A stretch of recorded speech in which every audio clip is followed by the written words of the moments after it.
So before Skyfall comes out on the 9th, yeah, November 9th, I thought I'd give you guys some warm-up Bond reviews, if you will, just to give you an idea of what this franchise means to me. I would do all 22 Bond films, but to be honest, I don't have that kind of time. So I figured since Daniel Craig is the current James Bond, I'd just do his films, which starts us off with Casino Royale.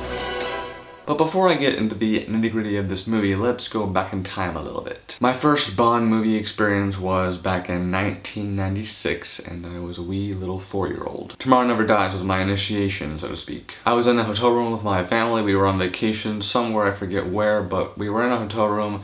It was my sister and I. We were eating pizza on the beds and watching the movie. Good times. And then after that experience, and I was pretty much hooked, we went to Blockbuster and rented them all in consecutive order. And after that, being the Bond fans that we were, we bought them all on DVD, and over the course of, I don't know how many years, watched them over and over again in consecutive order. So yeah, I know my way around the Bond movies. One of the most iconic names in film and literature, which ultimately spawned what is today and probably will remain in the future to be the longest running film franchise in the history of cinema. A total of 23 Bond movies, including Skyfall. 7 Bonds. Billions grossed. All in the name of one man. Now, despite Dr. No being the first Bond movie, Casino Royale was actually the first Bond novel. And oddly enough, Casino Royale is the only Bond film ever to be remade. There was a 1967 version with Peter Sellers that was a bit of a spoof movie, if you will. Last time I checked, it wasn't a very good movie, but hey, if you want to, you know, time allows, watch it. And then finally, 2016, we were finally getting the next James Bond movie with a new Bond. And while some people were unhappy, to say the least, about the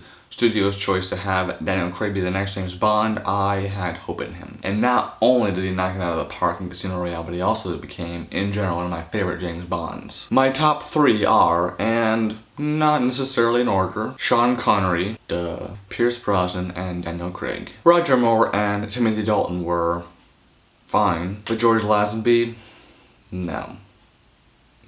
By far the worst. How that guy was even considered for the role is still a mystery to me. But best of all, they had Martin Campbell directing. A James Bond veteran who years ago brought audiences Goldeneye. And let me tell you, Campbell directs the shit out of this movie. Every single action scene is comprehensible. Well shot, well edited, just everything is in sync. And the opening scene, like, not the actual opening scene, but that chase scene between Bond and that parkour dude, badass. I also love Eva Green in this film, who I have to say is one of the better Bond girls. I didn't feel like she was just there to get captured, which she kind of was, but I didn't feel that way when they introduced her character. The photography is gorgeous, the cast overall is just fantastic, and the title sequence is great, the villain is great. And speaking of the villain, how about that scene? Come on. You know what scene I'm talking about.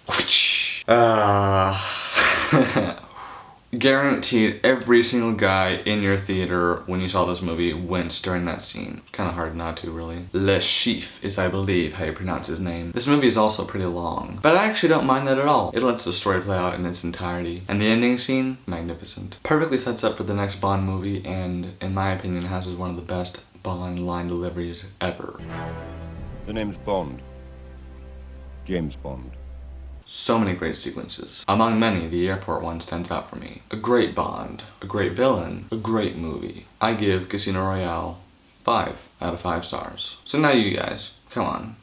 You guys must have seen Casino Royale. What did you think? Did you love it? Did you hate it? Did you, think it was okay? Doesn't matter. I want to know. My Quantum of Solace review will probably be up later this week.